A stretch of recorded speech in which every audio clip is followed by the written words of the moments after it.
नमस्कार। ये महाभारत कथा पूरी तरह से वेद व्यास महाभारत के ऊपर आधारित है। यदि आप इसका निरंतर श्रवण करते रहना चाहते हैं तो इस चैनल को सब्सक्राइब जरूर कर लें और आगे आने वाली सभी पॉडकास्ट के नोटिफिकेशन के लिए बेल आइकन को भी जरूर से प्रेस कर दें। अब हम सुनेंगे आचार्य द्रोण का आक्रमण, घटोत्कच और अश्वत्थामा का घोर युद्ध।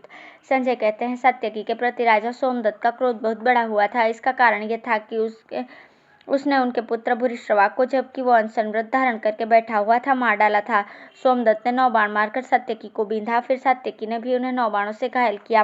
सात्यकी बलवान था और उसका धनुष भी खूब मजबूत था, अतः उसकी मार से सोमदत्त बेहतर घायल हो गए और रथ की बैठक में मूर्छित होकर गिर पड़े। यह देख उनका सारथी उन्हें रणभूमि से दूर हटा कर ले गया। तब सात्यकी का वध करने की इच्छा से आचार्य द्रोण उसकी ओर झपटे। उन्हें आते देखकर युधिष्ठिर आदि वीर सात्यकी की रक्षा के लिए उसे घेर कर खड़े हो गए। तदंतर द्रोण का पांडवों के साथ युद्ध आरंभ हुआ। द्रोण ने पांडव सेना को बाणों से आच्छादित कर दिया और युधिष्ठिर को भी खूब घायल किया। फिर सात्यकी को 10, धृष्टद्युम्न को 20, भीम को 9, नकुल को 5, सहदेव को 8, शिखंडी को 100, द्रौपदी के प्रत्येक पुत्र को 5-5, विराट को 8, द्रुपद को 10, युधामन्यु को 3 और उत्तमाजा को 6 बाण मारकर बींध दिया। इसके बाद अन्य योद्धाओं को भी घायल करके वे युधिष्ठिर की ओर बढ़े। उनके बाणों की चोट से आर्तनाद करते हुए पांडव सैनिक सब दिशाओं में भागने लगे। जो वीर आचार्य के सामने आ जाता उसका मस्तक काटकर उनके बाण पृथ्वी में समा जाते थे। इस प्रकार द्रोण के बाणों से आहत हुई पांडव सेना अर्जुन के देखते देखते भयभीत होकर भाग चली। यह देखकर अर्जुन ने श्री कृष्ण से कहा, गोविंद, अब आप आचार्य के रथ की ओर चलिए। तब भगवान ने घोड़ों की द्रोण की ओर हाका। भीम ने भी अपने सारथी विशोक को यही आज्ञा दी कि मुझे द्रोण के रथ के पास ले चलो। उनकी आज्ञा पाकर विशोक ने भी अर्जुन के पीछे अपना रथ बढ़ाया। उन दोनों भाइयों को तैयार होकर द्रोण सेना की ओर आते देख पांचाल, संजय, मत्स्य, चेदी, कारुष, कौशल और केकई महारथियों ने उनका साथ दिया।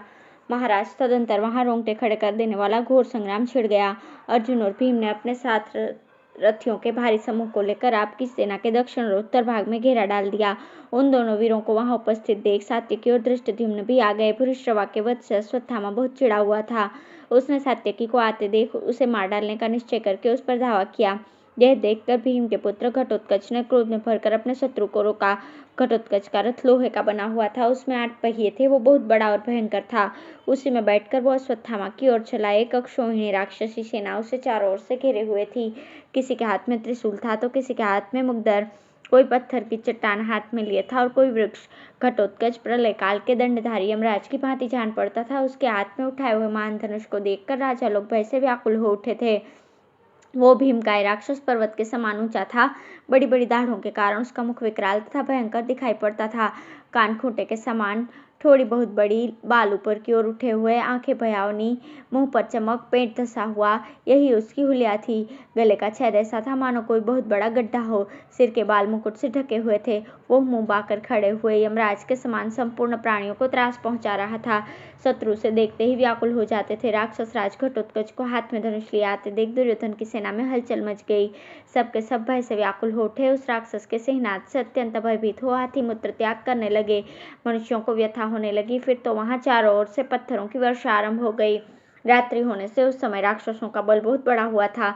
उनके चलाए हुए लोहे के चक्र, भुशुंडी, प्रास, तोमर, शूल, शतघ्नि और पट्टी आदि अस्त्र शस्त्र वहां बरस रहे थे। बड़ा ही भयंकर संग्राम छिड़ा था। उसे देखकर कौरव पक्ष के राजाओं, आपके पुत्रों तथा कर्ण को भी बहुत कष्ट हुआ और वे सब दिशाओं की ओर भागने लगे। उस समय एकमात्र अभिमानी वीर अश्वत्थामा ही विचलित न होकर अपनी जगह पर डटा रहा। उसने घटोत्कच की रची हुई माया अपने बाणों से नष्ट कर दी। माया का नाश होने पर घटोत्कच के क्रोध की सीमा न रही।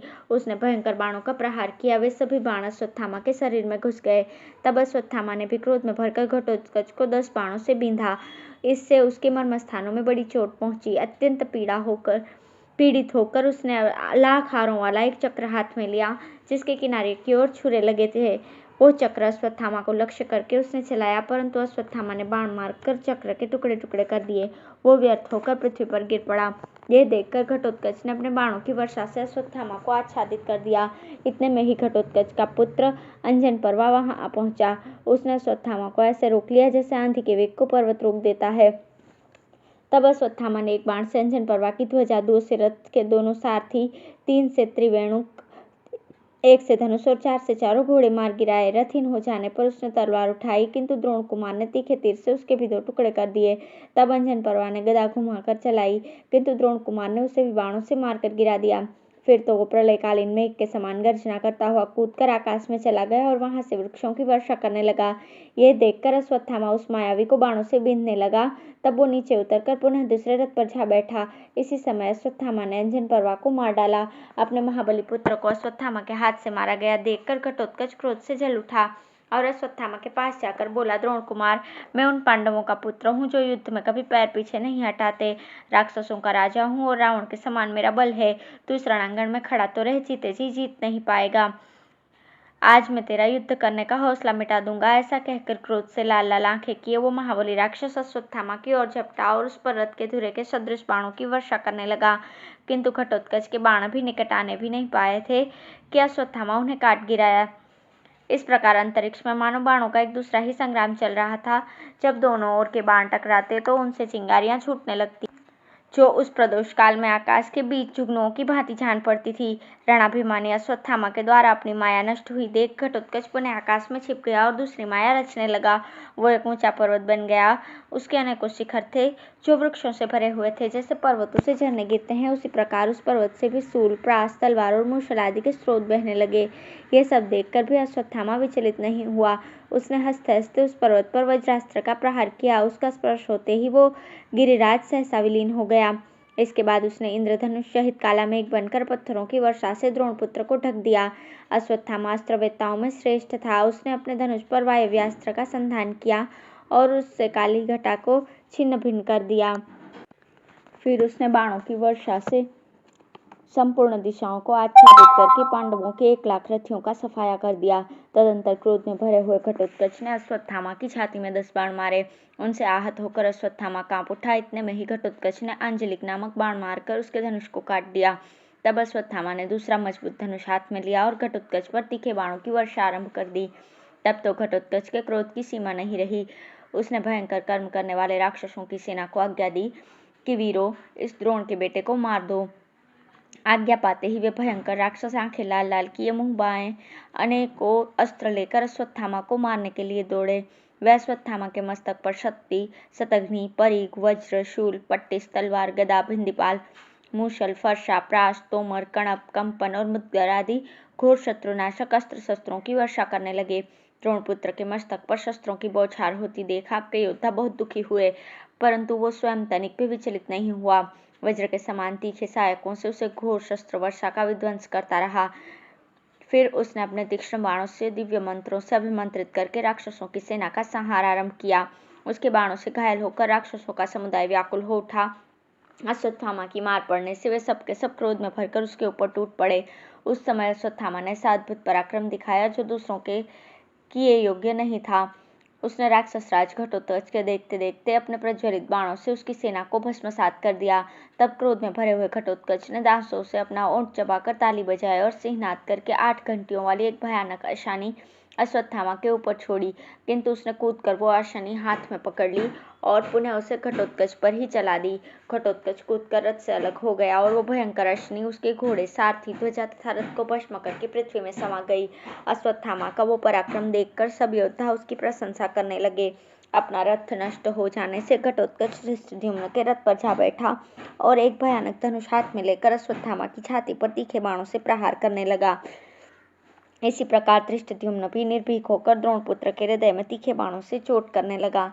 इधर से अश्वत्थामा भी उन पर हजारों बाणों की वर्षा करने लगा और वे दोनों अपने अस्त्रों से उसके बाणों को काटने लगे।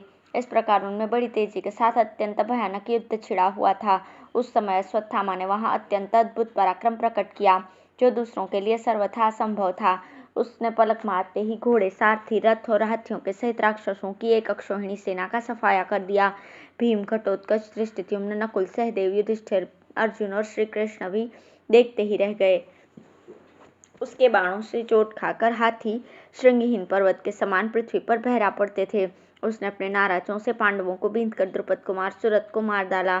फिर द्रुपद के छोटे भाई शत्रुंजय का काम तमाम किया। इसके बाद बलानिक, जयानिक और जयाश्व के प्राण लिए। फिर श्रुताह्य को यमलोक भेज दिया। तदंतर 3 बाणों से हेममाली, पृषद्र और चंद्रसेन का वध किया। तत्पश्चात कुंतीभोज के 10 पुत्रों को भी 10 बाणों से यमलोक का अतिथि बनाया। इसके बाद उसने यमदंड के समान घोर बाण धनुष पर चढ़ाया और घटोत्कच की छाती में प्रहार किया। वो महान बाण उसकी छाती छेद कर पृथ्वी में समा गया। घटोत्कच मूर्छित होकर भूमि पर गिर पड़ा। उसे मरकर गिरा हुआ समझकर धृष्टद्युम्न अश्वत्थामा के पास से अपना रथ दूर हटाकर ले गया। युधिष्ठिर की सेना के राजा लोग भाग चले। वीरवर अश्वत्थामा पांडव सेना को परास्त कर सिंह के समान गर्जना करने लगा। उस समय अन्य सब लोगों ने तथा आपके पुत्रों ने भी द्रोण कुमार का विशेष सम्मान किया। सिद्ध, गंधर्व, पिशाच, नाग, सुपर्ण, पीतर, पक्षी, राक्षस, भूत, अप्सरा तथा देवता लोग भी अश्वत्थामा की प्रशंसा करने लगे। धन्यवाद।